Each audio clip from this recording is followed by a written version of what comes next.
Hello दोस्तों, आप सभी का स्वागत है हमारे यूट्यूब चैनल अनजान कहानी में। और पेश है आपके सामने एक और अनजान कहानी, आत्मा से प्यार। अगर आपको हमारी कहानी पसंद आती है तो वीडियो को लाइक करें, शेयर करें और चैनल को सब्सक्राइब करें। और अगर हमारी कहानी पसंद नहीं आती है तो अपनी राय कमेंट सेक्शन में ज़रूर बताएं। मैं प्राइवेट कंपनी में ऑपरेटर का काम करता हूँ।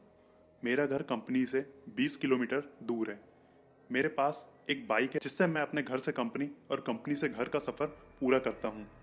एक दिन ऑफिस से घर जा रहा था तो रास्ते में मुझे मेरे कॉलेज के बाहर एक लड़की दिखाई दी जो मुझे देखकर मुस्कुरा रही थी।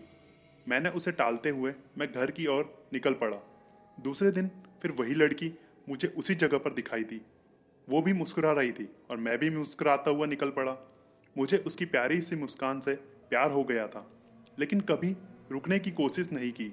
वो लड़की कई दिनों तक मुझे दिखी और एक दिन वो मुझे वहाँ नहीं दिखाई दी तो मैं बेचैन हो गया।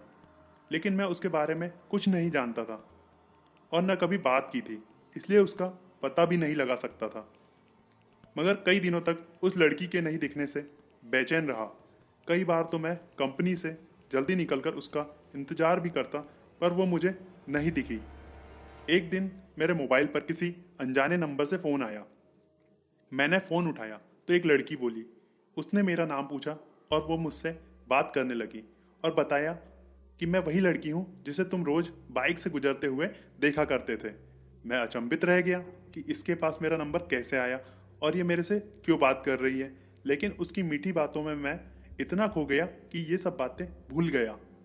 एक दिन उसने मुझे कॉलेज के बाहर मिलने के लिए बुलाया। मैं और मेरा दोस्त हम दोनों बाइक पर उससे मिलने को गए, क्योंकि कभी मैं लड़की से अकेले नहीं मिला था तो घबरा रहा था। मैं और मेरा दोस्त जैसे ही कॉलेज के बाहर पहुंचे तो वहां वो लड़की कहीं पर भी दिखाई नहीं दी। मैंने काफ़ी फ़ोन लगाया लेकिन फ़ोन स्विच ऑफ था। मैं घर लौट गया और घर में घुसते ही उसका फ़ोन आया तो मैंने गुस्से से कहा कि हम वहाँ पर आपका इंतज़ार कर रहे थे, आप क्यों नहीं आई। तो उसने कहा कि तुम अपने दोस्त को क्यों साथ लेकर आए थे, मुझसे अकेले मिलने आना था। मैंने कहा ठीक है। अगले दिन सुबह मैंने उसको फ़ोन लगाया लेकिन उसकी मम्मी ने फ़ोन उठा लिया। मैं एक बार तो डर गया, लेकिन कॉलेज के प्रोजेक्ट का बहाना कर उससे बात करने को उसकी मम्मी से कहा। उसकी मम्मी ने कहा, पागल हो गए हो क्या, प्रिया को मरे तो 3 महीने हो चुके हैं। मैं हक्का बक्का रह गया और मेरे हाथ से मोबाइल छूट गया और मैं बुरी तरह कांपने लगा। मैंने सोचा कि जिस लड़की को देख रहा था और जिससे मैं बात कर रहा था वो एक आत्मा थी। फिर मुझे विश्वास नहीं आया। मैंने अगले दिन फिर प्रिया की मम्मी को फ़ोन लगाकर सारी घटना सुनाई तो उन्होंने कहा, मेरी बात पर यकीन ना हो तो मेरे घर आकर देख लो। मैं प्रिया के घर गया तो प्रिया के फ़ोटो पर माला लगी थी। उसकी माँ ये घटना सुनकर भावुक हो गई। लेकिन उस दिन से मैंने अपनी वो सिम निकालकर फेंक दी और नए नंबर ले लिए। फिर कभी फ़ोन नहीं आया, लेकिन आज भी मैं अनजान नंबर से अक्सर सहम जाता हूँ।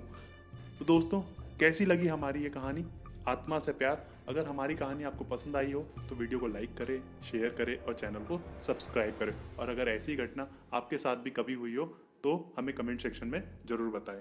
धन्यवाद।